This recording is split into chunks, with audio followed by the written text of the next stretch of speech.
નવરાત્રીને લઈને સુરત સિવિલ સજ્જ આગ રોડ અકસ્માત કે ગરબા રમતી વખતે ઢળી પડતા ખેલૈયા માટે સારવારની વિશેષ વ્યવસ્થા રાત્રે ટીમ તૈનાત રહેશે।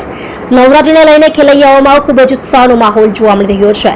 ત્યારે આ નવરાત્રી પર્વમાં રાત્રિ દરમિયાન કોઈ અનિચ્છનીય ઘટના ન બને તે માટે સુરત સિવિલ હોસ્પિટલનું તંત્ર સજ્જ થઈ ગયું છે। સિવિલ હોસ્પિટલના ઇમરજન્સી વિભાગમાં રાત્રે ટીમ તૈનાત રહેશે। આગ રોડ અકસ્માત કે ગરબા રમતી વખતે ઢળી પડતા ખેલૈયાઓ માટે સારવારની વિશેષ વ્યવસ્થા કરવામાં આવી છે। નવરાત્રીને લઈ સિવિલમાં વિશેષ વ્યવસ્થા। તહેવારના સમયે આગ અકસ્માત કે અન્ય ઘટનાઓના કેસમાં વધારો આવતો હોય છે। ત્યારે હાલ નવરાત્રી ચાલી રહી છે, ત્યારે નવરાત્રીના સમયે આવી ઘટનાઓમાં વધારો થવાની શક્યતાઓ રહેલી છે, જેથી તમામ પ્રકારની ઘટનાઓને પહોંચી વળવા માટે સુરત સિવિલ હોસ્પિટલના તંત્ર દ્વારા તૈયારીઓ કરી દેવામાં આવી છે। જેમાં નવરાત્રી દરમિયાન કોઈપણ પ્રકારની ઘટના બને, જેમ કે આગ, રોડ અકસ્માત તેમજ ગરબા રમતી વખતે ઢળી પડતા ખેલૈયાઓમાં સિવિલમાં વિશેષ વ્યવસ્થા કરવામાં આવી છે। આ તમામ અનિચ્છનીય ઘટના બને તો તેને પહોંચી વળવા માટે સુરત સિવિલ હોસ્પિટલનું તંત્ર સજ્જ છે। અનિચ્છનીય ઘટના બને તો પહોંચી વળવા સજ્જ છીએ ડોક્ટર લક્ષ્મણ।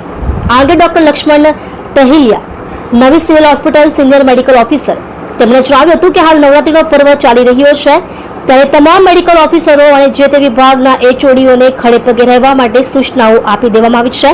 જે પણ પ્રકારની ઇમરજન્સી હોય તે પ્રકારના વિભાગ સાથે સંકલનમાં રહી ઝડપથી સારવાર કરવા માટે સૂચના આપી દેવામાં આવી છે। જો કોઈ અનિચ્છનીય આ ઘટના બને તો તેને પહોંચી વળવા માટે સંપૂર્ણ રીતે સજ્જ છીએ। સુરત સિવિલ દ્વારા શું તૈયારી કરી દેવામાં આવી? સુરત સિવિલ હોસ્પિટલમાં આમ તો 24/7 બધી જ જાતની ઇમરજન્સીઓને મેનેજ કરવા માટે સંપૂર્ણ સુવિધાઓ છે। અને એમાં ખાસ કરીને વિશેષ કરીને અત્યારે જે નવરાત્રિનું પર્વ આજથી ચાલુ થયું છે, એના માટે પણ નવરાત્રિને લાગતા વળગતા જેટલે પણ કોઈ પણ જાતની ઇમરજન્સી હોય 24/7 અહીંયા બધી જ સુવિધાઓ ઉપલબ્ધ છે।